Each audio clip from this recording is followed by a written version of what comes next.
14వ రోజు కోనేరు వరలక్ష్మి గారు పత్రిజీ స్వయంగా చెప్పిన కాన్సెప్ట్స్ని దేవ రహస్యాలు పుస్తకం ద్వారా మనకు అందించారు. మరి నిన్నటికి కంటిన్యూ ఏంటో చూద్దామండి. ప్రపంచం మొత్తం ఎంతమంది ఉన్నారో నేను చెప్పలేను, ఆ పేర్లు ఏవి చదవలేము. అలా వెళ్ళిపోతున్నాయి, గుండ్రంగా తిరుగుతున్నాయి. రకరకాల భాషలు అన్నమాట. మన దేశంలో ఉన్న అన్ని భాషలతో సహా అనేక రకాల లిపులతో సహా చివరికి ఈజిప్ట్ లిపి కూడా కనిపించింది. ఇంతకీ చెప్పొచ్చేది ఏంటంటే, మనం లోపలికి పీల్చుకునే ఈ గాలి ఈ ప్రాణానికి శక్తినిస్తుంది. అదే కదా విశ్వశక్తిని మనం తీసుకొని ఇస్తున్నాము. మరి కర్మ ఎలా క్షయమవుతుంది? జ్ఞానాగ్ని దగ్ధ కర్మణ్యే అన్నారు. అది ఎలా నశించిపోతుంది? ఎలా ఈ ఆరోగ్యం బాగుపడుతుంది? ఆరోగ్యం బాగుపడిందంటే కర్మ దగ్ధమైపోయినట్టే. ఆ దగ్ధం ఎలా అవుతుంది? ధ్యానానికి ముందు కర్మ దగ్ధం అవ్వలేదు కదా, అందుకే రోగాలు తగ్గట్లేదు. కానీ ఎప్పుడైతే ధ్యానం చేస్తున్నామో లోపలికి వెళ్ళిన ఈ ప్రాణవాయు గాలి కాదు, బయట తిరిగేదంతా గాలే, కానీ ఇది ప్రాణవాయువు. ఈ ప్రాణవాయువు లోపలికి వెళ్ళి ధ్యానం ద్వారా ఈ విశ్వశక్తి లోపలికి రాగానే అది నాడీ మండలి శుద్ధి చేస్తూ ఉన్న దాని యొక్క ప్రకంపనలన్నీ బయటికి వస్తాయి. ఒక గాలి ప్రకంపన ఎంత దూరం వెళ్తుందో అలాగే ఈ విశ్వశక్తి నాడీ మండలం నుండి ప్రకంపనలు బయటకు వచ్చేసి అవి పీల్చుకున్న ప్రాణవాయువుని ఉంచి మిగతాది ఏం చేస్తుంది? మళ్ళీ కార్బన్ డైఆక్సైడ్ గానో లేకపోతే ఇంకొకటి గానో బయటికి రావటం లేదు. బయటకు ఎలా వస్తుంది? లోపలుండే కర్మలన్నీ దగ్ధం చేసేస్తుంది మొత్తం. ఈ అగ్ని ఈ విశ్వశక్తిని తోడు తీసుకొని ఈ లోపల ఉండేటటువంటి మొత్తం కర్మని దగ్ధం చేసి ఆ దగ్ధం చేసిన గాలిని మళ్ళీ నిశ్వాసగా బయటికి పంపిస్తుంది. ఇది నేను చూసిన దృశ్యం. ఇలాగా ఏ ఏ రకంగా కర్మ బయటకు వస్తుంది, ఎలా వస్తుంది? గుండె చప్పుడు ద్వారా. అంతకు మునుపు ఉండే గుండె చప్పుడు వేరు, ధ్యానం చేసిన తరువాత గుండె చప్పుడు వేరు. కర్మ దగ్ధమైపోతూ ఈ గుండె చప్పుడు ప్రతి నిమిషం మనం నిద్రపోతున్నప్పుడు కూడా ఎన్నిసార్లు కొట్టుకుంటుందో సెకండ్కి. ఆ కొట్టుకుంటున్న ప్రతిసారి కూడా మన లోపల ఉండే ఈ కర్మని ఆ చప్పుడు ద్వారా అంటే శబ్దం ద్వారా బయటకు నెట్టేస్తుంది. రెండో పాయింట్, మన నోట్లో నుండి ఆవిరి వస్తుంది. ఆవిరి ద్వారా కూడా బయటకు వెళ్ళిపోతుంది. ఇలా ఆవిరి ద్వారా గుండె చప్పుడు ద్వారా బయటకు వెళ్ళిపోతుంది. లోపల ఆ విశ్వాగ్నితోటి కలిసి దగ్ధమైపోయి దీని ద్వారా మళ్ళీ నిశ్వాస ద్వారా బయటకు వెళ్ళిపోతుంది. కళ్ళు మూసుకొని శ్వాస మీద ధ్యాస పెట్టడం వలన కర్మ చూడండి ఏ రకంగా ఎట్లా క్షయమైపోతుందో, ఎంత అద్భుతంగా క్షయమవుతుంది. మరి ఇవన్నీ నేను పరిశోధించి నా లోపలికి నేను వెళ్ళి చూసుకున్నాను. ఇలా దగ్ధం అవుతుందా, ఇలా వెళ్ళిపోతుందా, ఇంత కర్మ దగ్ధమవుతుంది, ఆరోగ్యం బాగుంది అంటున్నాము. మరి మన మానసిక ప్రవర్తన మార్పు వస్తుంది. ఎన్నో రకాలుగా పిరమిడ్లు కట్టిస్తున్నాము, ధ్యానం చేస్తున్నాము. ఎందుకంటే ఈ ప్రపంచంలో చివరిగా మనం కొత్త వారికి కానీ చివరికి కానీ 10 మందికి ఎవరికైనా 10 మందికి కానీ ధ్యానం చెప్పి దాని వెంటనే ఇంకా అల్టిమేట్ ఏది లేదు. అది ఒక్కటే ఇప్పుడు అన్నిటికన్నా ముఖ్యమైనది. ఇన్ని రకాలైన పనులు చేస్తున్న చాలా మందిలో గుణాలు మారలేదు. నేను గొప్ప. ఒకప్పుడు నేను కూడా అలానే అనుకున్నా, అబ్బో నాకు చాలా తెలుసు, వీళ్ళకి ఏం తెలీదు, కానీ వాళ్ళ తర్వాత తెలుసుకుంటారు, నేను ముందు తెలుసుకున్నానన్నది జ్ఞానం వచ్చిన తర్వాత నాకు అర్థమైంది. అంతా ఒకటే, ఒకళ్ళు ముందు ఉన్నారు, ఒకళ్ళు వెనుక ఉన్నారు, అంతే. అంతకు మించి తేడా ఏమీ లేదు. మరి ఈ విషయంలో ఈ గుణాలనేవి చాలా మందిలో ఎంతో గొప్ప మాస్టర్స్ అయినా సరే ఆ గుణాలు పోలేదు. ఎవరిని నేను ఇక్కడ జడ్జి చేయటం లేదు, నా గురించి నేను చెప్పుకుంటున్నా. కొన్ని గుణాలు ఉన్నాయి. ఈ గుణాలు ఎందుకు పోవు? ఇక్కడ మనసుని ఎవరికి వాళ్ళమే చెక్ చేసుకోవాలి. ఒక సంఘటన జరిగినప్పుడు మన మనసు ఎలా ఉంది, కనీసం అసలు నా మనసు ఏంటో నాకు తెలియదు, నేను కరెక్ట్ అనుకుంటున్నాను కానీ నా మనసు ఏమిటి అనేది నేను దానిని పూర్తిగా వివరణగా తెలుసుకోలేకపోయాను.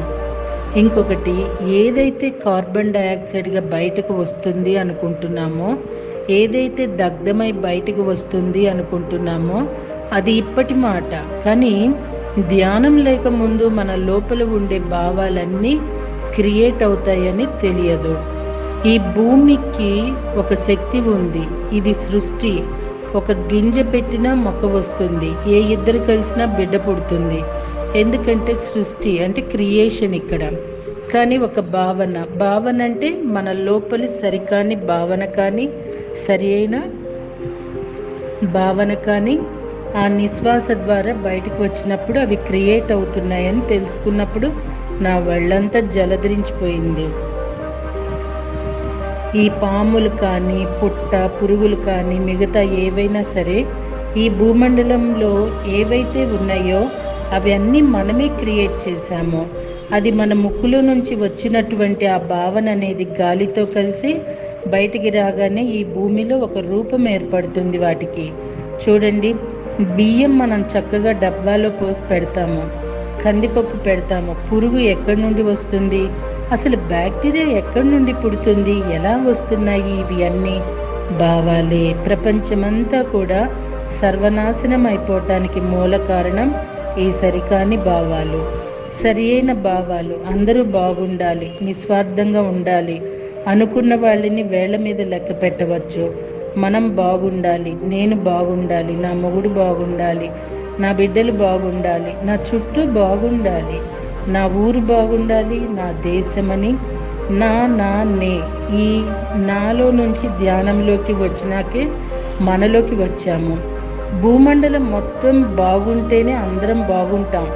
నేను బాగుండాలని కూర్చున్నాను, బాగానే ఉంది. మరి వేళ కరోనా వచ్చింది, నా ఇంటికి రావద్దంటే ఊరుకుంటుందా? మొత్తం బాగుండాలి, ఏదైనా మొత్తం మీద ఆలోచన రావాలంటే ఎంత గొప్ప గుణం ఉండాలి. గొప్ప గుణం పక్కన పెట్టండి, దాని అర్థం అన్నా తెలిసి ఉండాలి. అవి అన్నీ మనమే సృష్టించామన్న విషయం నాకు అర్థమైంది. అదే ధ్యానం. నీకేమీ తెలియట్లేదు, మాంసం మాన్పించేసి ధ్యానం చెప్పండి చాలు. నువ్వు ధ్యానం చేయకపోయినా సరే మాంసం మానే చాలు అన్నారు ముందు. మాంసం మాన్పించి ధ్యానం చేయటం వల్ల మన లోపలదంతా బయటకు పోయి ఏమవుతుంది, ఇప్పుడు ధ్యానంతో ఈ కర్మ అంతా క్షయమైపోయి నీకు కొత్తగా క్రియేట్ అవ్వదు. ఇప్పుడు చెత్త పుట్టదు. ఎవరైతే ధ్యానం చేస్తున్నారో వాళ్ళ ఆలోచన కానీ వాళ్ళ సరికాని భావాలు కానీ ఈ నిశ్వాస నుంచి అవి దగ్ధమైపోయి వస్తున్నాయి. ఎంత గొప్ప కొటేషన్ ఇచ్చారో చూడండి. ధ్యానం ద్వారా నీ కర్మని నీకు తెలియకుండానే నీ లోపల నుంచి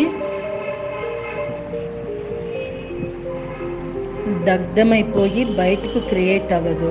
అంతకు మునుపు అంత క్రియేట్ చేసుకున్నాము. నీ వాస్తవానికి నీవే బాధ్యుడివని కృష్ణుడు చెప్పిన ఈ మాటకు నేనే ఎలా బాధ్యురాలనవుతాను? నీవెలా బాధ్యుడు అవుతావు? ఇదిగా ఇలా బాధ్యులు. ఒక్కొక్క మొక్కని సైంటిఫిక్గా వివరించి చెప్పాలంటే వినేవాళ్ళెవరు, చెప్పేవాళ్ళెవరు? అలా జరిగింది. ఇప్పుడు అందుకే 100 మందికి 1000 మందికి 10 సంవత్సరాల్లో ప్రపంచం మొత్తాన్ని ధ్యానమయం చేస్తానని పత్రిజీ యొక్క సంకల్పానికి కారణం ఇదే. ధ్యానం ఒక్కటి చెప్తే చాలదు. ప్రతి ఒక్కళ్ళు కర్మలు అక్కడే దగ్ధమైపోతాయి కాబట్టి ఇక ప్రక్షాళన అయిపోతారు. ప్రతి మనిషి ధ్యానంతో లోపల ప్రక్షాళనమైపోతారు. తరువాత పత్రిజీ నీవెవరివి అని అడిగారు. నేను సర్వాన్ని అన్నాను. అయితే మనం ఎవరం? మనం జ్ఞాత జీవులం. ఇక్కడ జ్ఞాత అంటే జగానికి పరిచయం చేసిన వాళ్ళం. ఏం పరిచయం చేస్తున్నాము? ధ్యానం పరిచయం చేస్తున్నాము. ఇప్పుడు అదే కదా మరీ ముఖ్యమైనది. ధ్యానం ఎవరైతే పరిచయం చేస్తారో వాళ్ళని జ్ఞాతి అంటారు. అయితే ఎందుకు ఈ భూమి మీద జన్మ తీసుకున్నాము? అసలు ఎవరికన్నా ఈ ప్రశ్న వచ్చిందా? పుట్టి పెరిగాక మనకు కావలసిన వాటి కోసం తాపత్రయపడుతున్నామే, తప్ప ఈ జన్మ ఎందుకు తీసుకున్నామని ఆలోచించలేదు. ఎంతోమంది ఆత్మ ఏమిటి అని పరిశోధన చేసుకునే వాళ్ళు ఉన్నారు, అది వేరే విషయం. అంటే సరే, అద్దంలో ఎందుకు చూసుకుంటాం? మనం ప్రతి ఇంట్లో అద్దం లేకుండా లేదు. మనము చీర సరిగా ఉందా లేదా, తల సరిగా ఉందా లేదా అని అద్దం లేకపోతే ఇవన్నీ మనం చూసుకోగలుగుతామా? చూసుకోలేము. అలా చూసుకోకుండా కేవలం వేలుముడి వేసుకొని అలా బతికిన వాళ్ళు ఉన్నారు. ఎందుకంటే అద్దమే అవసరం లేదు వాళ్ళకి. కానీ ప్రతి ఒక్కరికి కూడా పొద్దున్న లేచిన దగ్గర నుంచి అన్నిటితో పాటు అద్దం చాలా ముఖ్యమైన అవసరం. ప్రతి డ్రెస్సింగ్కి అన్నిటికీ అవసరం. మరి అద్దం ఉంటేనే మనం ఎలా చూసుకోగలుగుతున్నామో, అది లేనప్పుడు డ్రెస్సింగ్కి అద్దమే అవసరం లేదు కదా. అయితే నిన్ను నువ్వు ఎలా తెలుసుకుంటావు? నిన్ను నువ్వు తెలుసుకున్నావా అని అన్నారు రమణ మహర్షి గారు. నిన్ను నువ్వు తెలుసుకున్నావా అంటే నన్ను నేను తెలుసుకోవటం ఏంటి అని అన్నాను. అది ఎంతో పరిశోధించుకున్నాను. అసలు నేనంటే ఏమిటి, నన్ను నేను తెలుసుకోవటం ఏమిటి, నా లోపల నేను ప్రయాణం చేయటం ఏంటి? నీ లోపల నువ్వు ఉండు అంటారు. ఎలా ఉండాలి? నేనెవరు? తెలుసుకున్నది ఎవరు? అడిగింది ఎవరు? నన్నంటే ఆత్మని. నిన్ను నువ్వు. ఈ నువ్వు ఎవరు? ఎవరు తెలుసుకోవాలి? ఎలా తెలుసుకోవాలి? ఈ నువ్వు అన్నదే నన్ను అంటే అసలు నేను ఎవరిని అన్నది ఆత్మ. ఎవరు తెలుసుకోవాలి ఇక్కడ? నేను ఇది అనేది తనను తానే తెలుసుకోవాలి. నిన్ను నువ్వు తెలుసుకున్నావా అంటే ఈ ఆత్మ నన్ను తన్ని తాను తెలుసుకుందా? తెలుసుకోలేదు. ఎందుకని తెలుసుకోలేదు? తాను శరీరం అనుకుంది, మనసు అనుకుంది, బుద్ధి అనుకుంది. ఈ మూడింటి ద్వారా, శరీరం ద్వారా ఏమి అనుభవిస్తున్నామో ఇవి అన్నీ నేను అనుకున్నది ఆత్మ. ఈ మూడు అయిపోయినాయి. మరణించేసరికి బూడిదైపోయింది. మరి ఆత్మ ఇలాగే నుంచుంది. మరి నేనేంటి? ఇది మాయ కమ్మేసింది. మాయ ఎథరిక్ బాడీ అంతా చుట్టుకొని తిరుగుతూ ఉంది. మళ్ళీ ఆ భావన లోపలికి వెళుతూ ఉంది, తిరిగి వస్తూ ఉంది. ఎందుకనంటే జ్ఞానం లేక. నిన్ను నువ్వు తెలుసుకోవాలంటే మార్గం ధ్యానం ఒక్కటే. ఇప్పుడు మనం మరణించాక తెలుసుకుంటామా నేను ఎవరిని అని? జీవించి ఉన్నప్పుడే తెలుసుకోవాలి. ఎలా తెలుసుకోవాలి? ఈ శరీరానికి కావలసినవి ఇమ్మన్నారు. ఏమేమి కావాలి? అన్నీ కావాలి. కుటుంబం ఉంది కదా, అన్నీ కావాలి. ఆకలి వేయటం లేదా? అన్నీ కావాలి. కానీ ఏమి ఇవ్వాలి? ఏం ఆహారం తీసుకోవాలి? ఎలా మాట్లాడాలి? ఎలా నిద్రపోవాలి? ఎలా తినాలి? ఇవన్నీ కూడా ఆయన నేర్పిస్తేనే అర్థమైంది.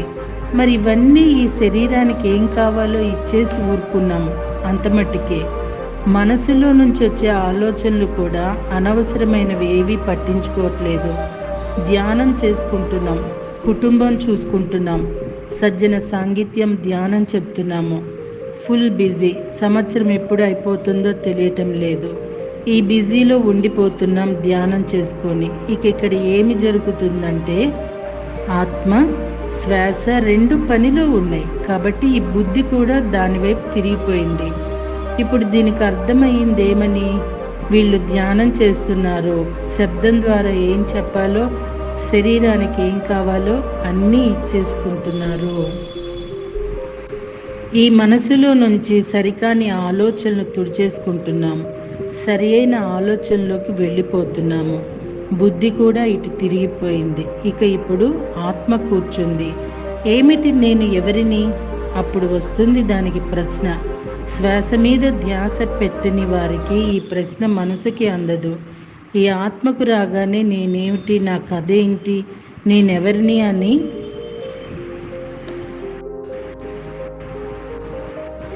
ఎప్పుడైతే దానికి ఆ ప్రశ్న వచ్చిందో అది అన్నీ చూసుకుంది. అప్పుడు ఇటు తిరగటం మొదలుపెట్టింది పరమాత్మ వైపు నెమ్మదిగా. ఇదే ఇన్నర్ జర్నీ. ఎవరైతే శ్వాస మీద ధ్యాస పెట్టారో ఇన్నర్ జర్నీ స్టార్ట్ అయిపోయినట్టే. ఇంకా కొత్తగా ఏం లేదు. నువ్వు జర్నీలోకి వెళ్ళిపోయావు, ట్రైన్ ఎక్కావు, ట్రైన్ తీసుకెళ్ళిపోతుంది నిన్ను. అలాగే నువ్వు కూడా పరమాత్మ వైపు వెళ్ళే ట్రైన్ ఎక్కావు. నువ్వు అటు తిరగటం మొదలుపెట్టినాక ఇటు చచ్చినా తిరగవు. వీటి పనుల్లో ఇవి ఉన్నాయి. ఆత్మ ఇటు తిరగటం మొదలుపెట్టి పరమాత్మ స్థాయికి చేరుకుంటుంది. మరి ఆత్మ కూడా నేనెవరిని అని తెలుసుకోవాలి అంటే అది అద్దంలో చూసుకోవాలా వద్దా? అది అక్కడే ఉండి తెలుసుకోలేదు, ఎందుకంటే దానికి అర్థం లేదు. ఇక్కడ తన్ని తాను తెలుసుకోవాలంటే ఈ శరీరమే దానికి అర్థం. ఈ శరీరంలోకి ప్రవేశించి ఈ శరీరం ద్వారా తను అన్నీ చూసుకుంటుంది. శరీరానికి ఏం కావాలి, మనసుకి ఏం కావాలి అని ధ్యానం చేసిన తర్వాత నేను ఆత్మను చూసినాక ఏమిటి ఆత్మ అంటే ఎంతో ఇదిగా ఇంకేదో గొప్పగా అనుకున్నాను, ఎంతో గొప్ప జ్ఞానం ఉంది, ఇదేంటి ఆత్మ ఆ స్థితిలో ఉంటే శరీరం మనసు ఈ స్థితిలో ఉన్నా ఏమిటి అని అంటే అప్పుడు అర్థమైపోయింది, రామచంద్ర ఇదా నేనంటే, ఈ భూమిలా, ఈ కోరికల, ఈ రోగాల, ఈ ఆలోచనల ఇదా నేనంటే? కాదు కాదు, ఇవన్నీ నేను కాదు, ఇవన్నీ పనికిరాని మనసు యొక్క ఆలోచనలే. కానీ నేనంటే ఏమిటో ఇప్పటి నుండి నేను తెలుసుకుంటానని అప్పుడు ఆత్మ తన లోపల తాను ఎప్పుడైతే ఆత్మ తన గురించి తపన పడుతుందో, జ్ఞానం కోసం తపించిపోతుందో, అలాంటి వాళ్ళందరినీ ఒక మూటలో కట్టేశారు పత్రి గారు. మొత్తంగా ఎప్పుడైతే వాళ్ళందరినీ ఒక గూట్లోకి జాయిన్ చేశారో ఇక ఎవరు ఇక్కడ వేరువేరుగా లేరు. మీరు వేరు నేను వేరు కాదు. ఇక్కడ మనం అబ్బో ఎన్నో డైలాగులు చెప్పాము, మనమంతా ప్రేమ లేదు, అదంతా ట్రాష్ అని చెప్పాలంటే ఊరికే నోటి మాటే అదంతా. కానీ ఇప్పుడు హృదయపూర్వకంగా ఇక్కడ నేను వేరు మీరు వేరు లేము. సో మాస్టర్స్, ఈ పుస్తకం అండి నన్నెవరో అడిగారు, కొత్తగా ధ్యానంలోకి వచ్చాం మాకు అర్థం కాదేమో అని. కానీ కొత్తగా ధ్యానంలోకి వచ్చిన వాళ్ళే ఈ బుక్ చదవాలి. ఎందుకంటే ఎన్నో క్లాసులు అడుగుతూ ఉంటారు, చెప్తూ ఉంటామండి. మనము ఏబిసిడీల్లో ఉంటాము, జెడ్ గురించి చెప్తూ ఉంటారు. ఈ ఏబిసిడి గాళ్ళకి జెడ్ చెప్తే ఏం అర్థమవుతుందండి? అసలు ఏ తర్వాత బి, బి తర్వాత సి, సి తర్వాత డి అని చెప్తేనే కదా, అలా వరుసగా వెళ్తేనే జెడ్ గురించి చెప్తేనే ఏకి అర్థమవుతుంది కదండి. అది విశేషంగా విశ్లేషించిన పుస్తకం దేవరహస్యాలు. దేవరహస్యాలంటే ఇంకేవో లోకలోకాలు అనుకొని భ్రమిస్తున్నారేమో సుమండి. ప్రతి ఒక్కరూ చదివితే ఈ పుస్తకం, అసలు ధ్యానం చేస్తే ఆరోగ్యం ఎందుకు వస్తుంది, అసలు కర్మ ఎలా దగ్ధమవుతుంది, ఇవన్నీ చాలా ఈజీగా తెలుసుకోవచ్చండి. మనకి ఎన్నో జూమ్ క్లాసులు, ఎన్నో వన్డే క్లాసులు జరిగాయి, కానీ ఈ క్లాస్ జరగల.